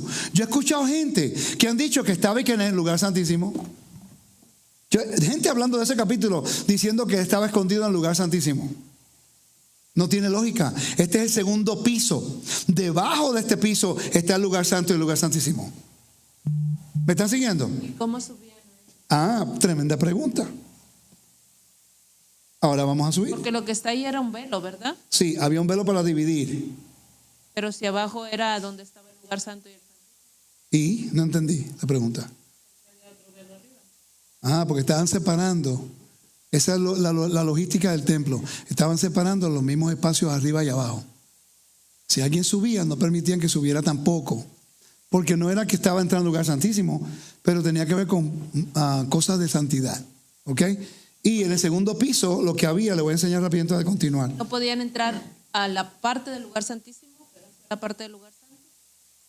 ¿En el primer piso? En el segundo piso. No, en el segundo piso, los únicos que podían entrar ahí eran los sacerdotes, más nadie. Pero había una división. Sí, había una división, como si hubiera sido el primer piso, pero la Biblia no lo requiere. O sea, fue algo que ellos hicieron para mantener las diferencias. Porque aquí lo que ocurre atravesando el velo, estamos viendo esas máquinas en la cual cada cierto tiempo, ese es el segundo piso, los extremos de las vigas separaban dentro de la aliyá, arriba, aliyá subiendo, el santo del Santísimo, el lugar santísimo, se abría escotillas en el aliyá. Y la ubicación del lugar santísimo a través de las cuales bajarían a los artesanos en cajones para evitar que se fijaran en el lugar santísimo. Entonces, cada cierto tiempo, ellos venían y los sacerdotes podían subir, se metían en unas cajas en la cual le tenían la cara, daba la pared y limpiaban el lugar santísimo. Pero no podían entrar y mirar. Tenían que limpiarlo. ¿Ok? Sí, ellos estaban en la caja, como decir, yo estoy en la caja y aquí es la pared y la caja me tiene adentro y voy bajando y voy limpiando. Logística, ¿no? Entonces aquí es donde se dice que ellos fueron, a ver si lo encuentro por acá. Ahí ves, ¿viste? Le pueden bajar ahí hacia abajo. Y aquí es donde se dice que fue escondido el rey. Se dice donde ellos no podían entrar, hubiera estado seguro. Solamente un sacerdote podía entrar. No estoy diciendo que eso fue así. Estoy diciendo que era el único lugar en el templo donde era seguro que nadie podía subir. Ningún gentil podía entrar. Ningún israelita podía entrar. El rey porque vino a la tribu de David y este tenía que proteger la identidad del rey. ¿Me están siguiendo? Ok, vamos a seguir. ¿Nunca se habían preguntado dónde fue él escondido en el templo? Ven, por lo menos me necesitan un día más. Pero ¿quién lo metió El ahí? micrófono. ¿Quién lo metió ahí? Vamos a ¿La seguir sierva? leyendo, vamos a seguir leyendo. Porque dice que la sierva lo tomó. Sí, ¿Y ella cómo pudo entrar a ese lugar? que no sabemos. No dice que ella estuvo con él, sino que lo tomó y lo llevaron. Por eso que todavía hay muchas incógnitas. Pero es la preservación de la vida del rey.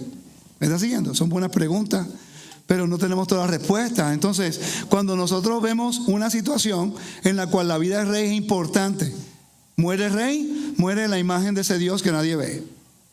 Entonces hay que proteger el rey. ¿Ok? Preservación de vida, recuerda, la preservación de vida va por encima de muchas cosas. ¿Ok? Siga. Versículo 4.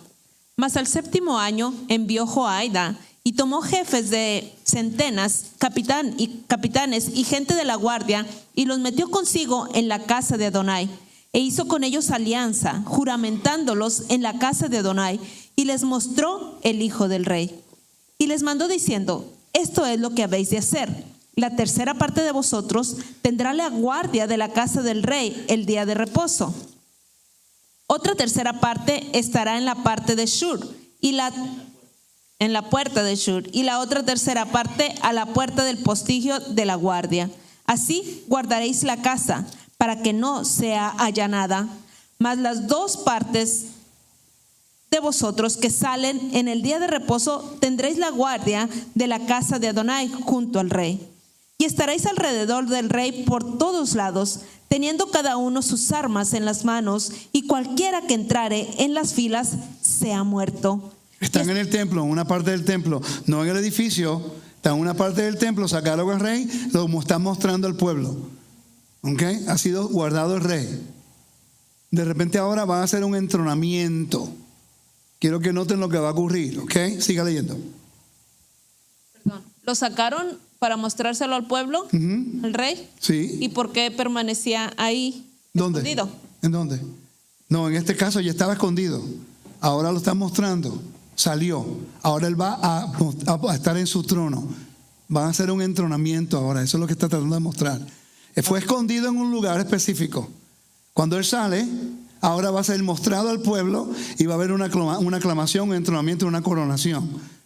Esta es la prefigura del Mashiach, que como el Mesías ahora está escondido y está en el tabernáculo celestial. Y cuando él regrese va a ser aclamado y va a ser entronado en la tierra. Lo que quiere decir que ya iba a reinar. Sí, Rey, ya iba a reinar. Después que fue entronado, sí. Y por eso es que quiero leerlo, para que ustedes vean que hay un entronamiento, hay un procedimiento de entronamiento. Yeshua no puede llegar y ser rey si no pasa por el procedimiento. El príncipe Carlos, cuando murió su mamá, entonces fue cuando pasó por un procedimiento de un juramento que él hizo, y el entronamiento de él ocurre en mayo.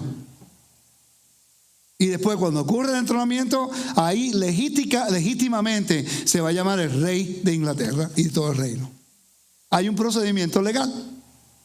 Se habla de Yeshua que viene como rey, pero nunca se habla del procedimiento legal de entronamiento de él.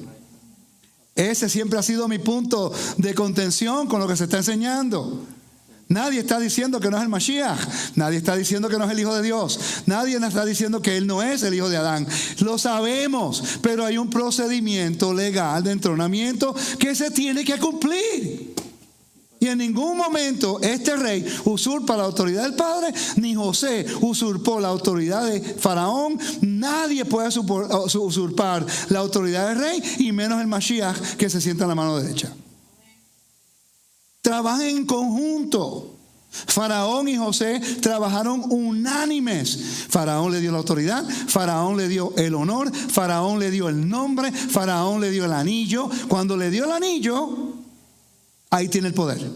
Y todo lo que dice José, todo lo que dice, todo lo que hizo, todo lo que él decretó, es como si fuera el mismo Faraón diciendo.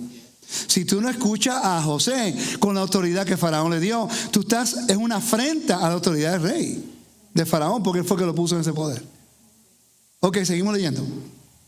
Y estaréis con el rey cuando salga y cuando entre, Los jefes de centenas, pues, hicieron todo como el sacerdote Joiada les mandó, y tomando cada uno a lo suyo, esto es, los que entraban el día de reposo y los que salían el día de reposo, vinieron al sacerdote Joiada.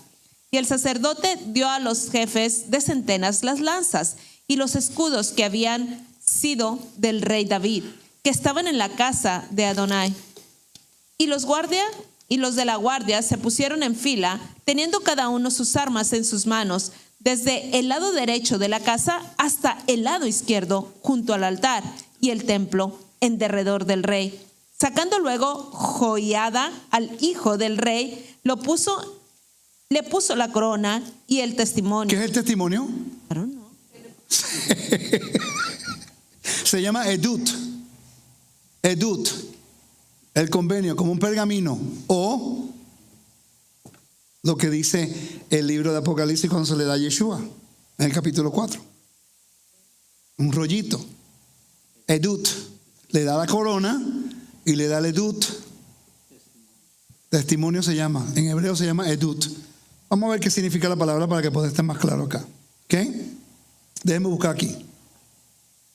Quiero que lo vean. ¿Cuántos de ustedes nunca habían escuchado la palabra edut? No. Ok, perfecto. ¿En dónde estamos? ¿En primera de qué? Segunda de Reyes. Segunda de Reyes 11.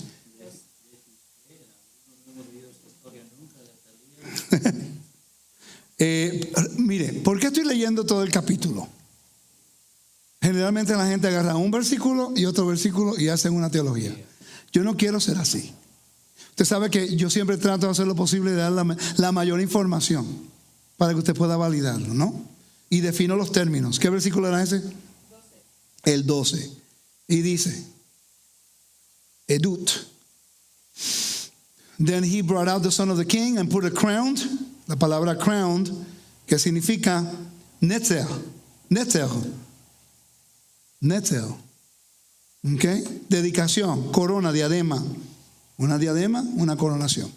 Y después la palabra testimonio se llama edut. ¿Ve? ¿Lo ven ahí?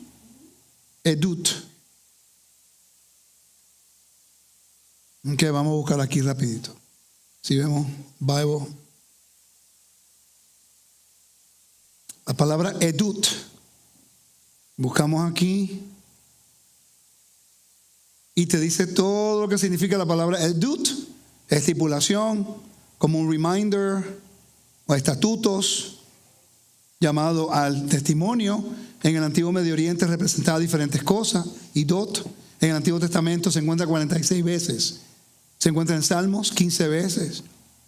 ¿Okay? 9 veces en Salmo 119, 20 veces en el libro de Éxodo, 11 veces en el libro de Números. Lo que tienen que hacer es buscar cuántas veces aparece y el contexto de cómo aparece, saben lo que es. Dice, it is often referred to a non-specific laws or command from God to his people. Como unas leyes o mandamientos a su pueblo, de Dios a su pueblo. ¿Okay? Se refiere a un convenio. Quiere decir que a Dios le da el convenio. Si Yeshua va a ser nuestro rey, se le da la corona y se le da el convenio, el edut.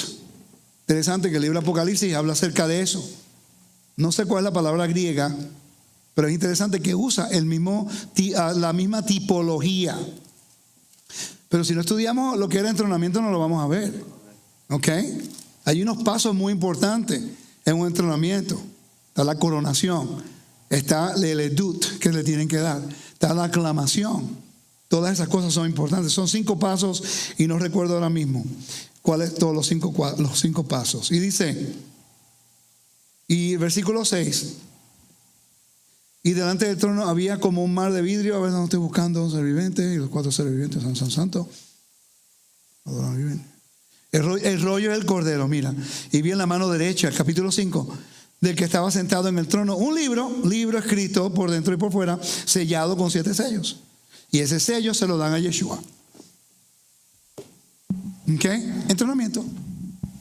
La gente me argumenta, no, eso no es entrenamiento. ¿Has estudiado entrenamiento? No. ¿Cómo lo vas a saber? Vamos a buscar la información. Vamos a continuar segunda Reyes, por favor. Perdón, en esta historia, Atalía era la madre de Ocosías. y ella mató a todos los hijos de su hijo para quedarse ella o él. Atalía es Sí. para quedarse ella Esa es una hija de su madre, ¿eh? como gobernante y gobernó los 7 años. Ajá. Sí. Los 7 años que estuvo escondido el hijo de Exacto. Ocosías.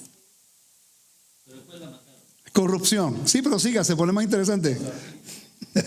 Versículo 12, segunda parte dice: Ajá.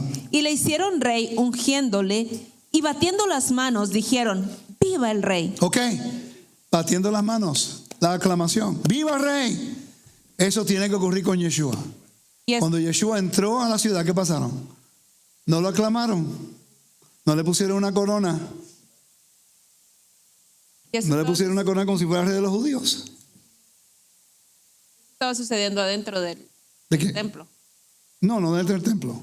Era en la ciudad de Jerusalén, pero no dentro del templo, con lo del Mesías. Lo interesante es, por cierto, encontré información nueva, arqueológica, que nunca había visto, que voy a tener que ahora adaptar un poquito dónde fue que llevaron a enjuiciar a Yeshua. Compré un libro de una información que me dijeron en Israel en agosto. Me puse a buscar y la persona tenía razón y tenemos la evidencia más o menos donde estaba Pilato. Yo pensaba que era el pretorio en el Antonia. Es posible que sea ahí, pero ahora hay evidencia arqueológica que apunta que es posible que llevaron a él al pretorio, que era el Antonia, pero también el palacio de Herodes, que en ese tiempo estaba viviendo también Pilato. Y tenemos la evidencia arqueológica. Yo cuando regrese en febrero, estoy leyendo el libro, lo voy a leer y terminarlo y voy a ir a ese lugar a seguir buscando. Y si la evidencia apunta allá y hay un 50, un 60% que fue ese lugar, yo adapto mi posición. Ahora, lo interesante es que lo que se encuentra en el Antonia con los juegos del rey, también se encontraba en el palacio de Pilato, porque encontraron el lugar donde los soldados estaban, porque era un juego romano. Quiere decir que el mismo evento ocurrió, solamente en un lugar diferente. Que no queda muy lejos. ¿Ok? Es interesante. Ahora, estoy buscando y verificando. Si la evidencia apunta allá, yo digo, mira, aquí hay otra posibilidad. Y yo me adapto con la información. Porque lo importante es que Él murió y resucitó. No lo vamos a poner ahora a discutir y a dialogar, que no, fue aquí o fue acá o fue allá. No, tú estás mal y yo estoy bien. No. Resucitó, amén, gloria a Dios. Lo demás, vamos a seguir buscando información para seguir validando. ¿Me están conmigo? Ok, seguimos, vamos a seguir. Versículo 13. Me quedan 10 minutos. Oyendo Atalía el estruendo del pueblo que corría, entró al pueblo en el templo de Adonai. Y cuando miró, he aquí que el rey estaba junto a la columna, conforme a la costumbre. Wow. Sí. La columna conforme a la costumbre. ¿Dónde es eso? Iba a preguntar eso. Ese era el lugar donde el rey se sentaba. Él no se sentaba en el lugar santo ni en el lugar santísimo. Era el lugar en el área de Israel. ¿No lo puede encontrar en su app? Sí, seguro que se puede encontrar en la. ¿Cómo no? O sea, ese era, para cuando se tronaba un rey, ese era el lugar donde se Estamos paraba. estamos en los atrios de las mujeres ahora mismo. Y empezaba. Y vamos a entrar por el Nicanor. Cuando entramos al Nicanor, nosotros, mi maestro y yo, pensamos que la columna estaba aquí. Y se dice y se piensa que un rey de Israel se sentaba al norte del altar, donde están viendo allí, en el área de Israel, no en el área de los sacerdotes. Eso es muy importante. No tenían que verlo, todo el mundo sabía. No podían entrar ahí. Pero él tenía que pasar por allí. Porque él no podía entrar por ese edificio, solamente los sacerdotes podían entrar allá. Él no podía entrar por este edificio tampoco. Él tenía que pasearse por el mismo lugar donde todo Israel entraba, que era por aquí. Todo el mundo lo hubiera visto. ¿Me están viendo? Entonces aquí te da un pedacito de información que generalmente no se habla porque no estudiamos el templo y no tenemos. Herodes nunca se sentó en ese lugar. Nunca. Porque él no era hijo de David. Él era hijo de Saúl, era edomita. Aunque era rey, nunca se le permitió sentarse en el templo. Y por eso fue que construyó el patio real que están viendo aquí. El patio real lo construye él para tener un lugar donde sentarse. Tenía que respetarlo, si no le tiraban, lo sacaban. No podía. Él era rey, pero él sabía sus limitaciones. No importa, pero era rey de Israel. Pero él entendía la ley. Entonces no iba a usurpar, aunque era rey, él sabía que no podía usurparlo. Eso era una guerra civil. Sí lo hacía. ¿Ok? Siga leyendo, hermana, por favor. Y los príncipes y los trompeteros junto al rey. Y todo el pueblo del país se regocijaba y tocaban las trompetas. Entonces, se pusieron en la corona, le dieron el edut, aclamaban. ¿Y qué hicieron aquí? Tocaban trompeta. ¿No es lo que dice eso, que cuando el Mesías viene en las nubes, con el sonido de gran trompeta? Entronamiento. Sigan. Entonces Atalía, rasgando sus vestidos, clamó a voz en cuello: traición, traición. Mas el sacerdote Joiada mandó a los jefes de centenas que gobernaban el ejército y les dijo: sacadla fuera del recinto del templo, y al que la siguiere, matadlo a espada. Porque el sacerdote dijo que no la matasen en el templo de Adonai. Le abrieron pues paso, y en el camino por donde entran los de a caballo a la casa del rey, ahí la mataron. Entonces Joiada hizo pacto entre Adonai y el rey y el pueblo, que serían pueblo de Adonai, y asimismo entre el rey y el pueblo. Y todo el pueblo de la tierra entró en el templo de Baal, y lo derribaron.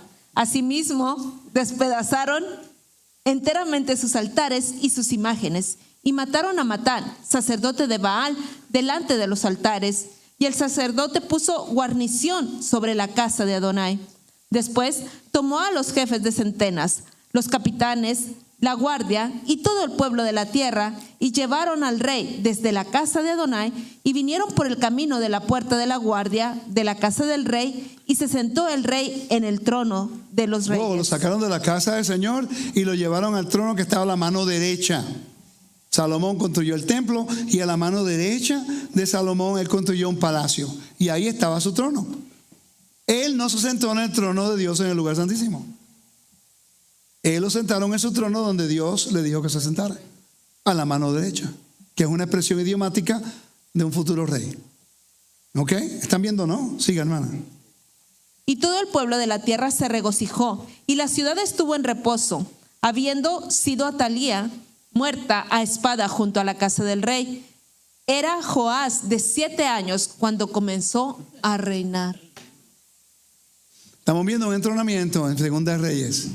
¿Cuántos de ustedes no habían visto el entronamiento y cómo se asimila con lo que le pasó a José? Cómo se asimila con lo que le va a pasar a Yeshua. Tenemos que estudiar entronamientos. ¿Qué aprendimos hoy? Isaías 9:6.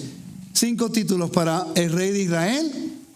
¿Ok? 5 títulos que le daban al rey de Faraón, que era la costumbre en el antiguo Medio Oriente.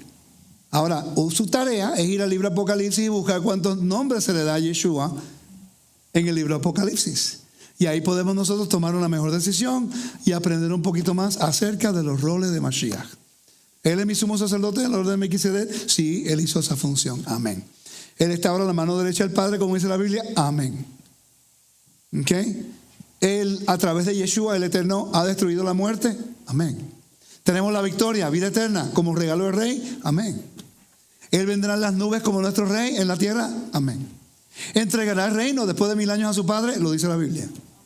Y después el Padre va a morar con nosotros cuando la tierra regrese a su espacio sagrado. Y el nombre de Dios, y ya no va a haber pecado moral. De repente la historia de José y lo que ocurre con él nos enseña mucho acerca de nosotros. Nuestra capacidad de entender los roles del Mesías en la historia de José. Amén. Que el Eterno me lo bendiga, me lo guarde. Espero que esto sea de bendición para cada uno de ustedes. Y no me crean aquí, a mí, valídalo todo. Pero no difieran con algo si no lo han estudiado. Vamos a ser sabios. Vamos a buscar la información, validar la información y compararlo en su contexto y que la evidencia establezca la verdad. A los hermanos que están en las redes, gracias por estar con nosotros. Es un honor y nos vemos el sábado. Y vamos a estar hablando acerca de la administración del templo y cómo se aplica la administración del templo con la historia de José Y como el Eterno nos prepara con nuestros dones para poder manejar su reino. Y lo mismo que nos enseñó a nosotros a través de la historia de José, Yeshua va a ser en la tierra para restaurar la justicia y la bondad de Dios entre nosotros. Shalom.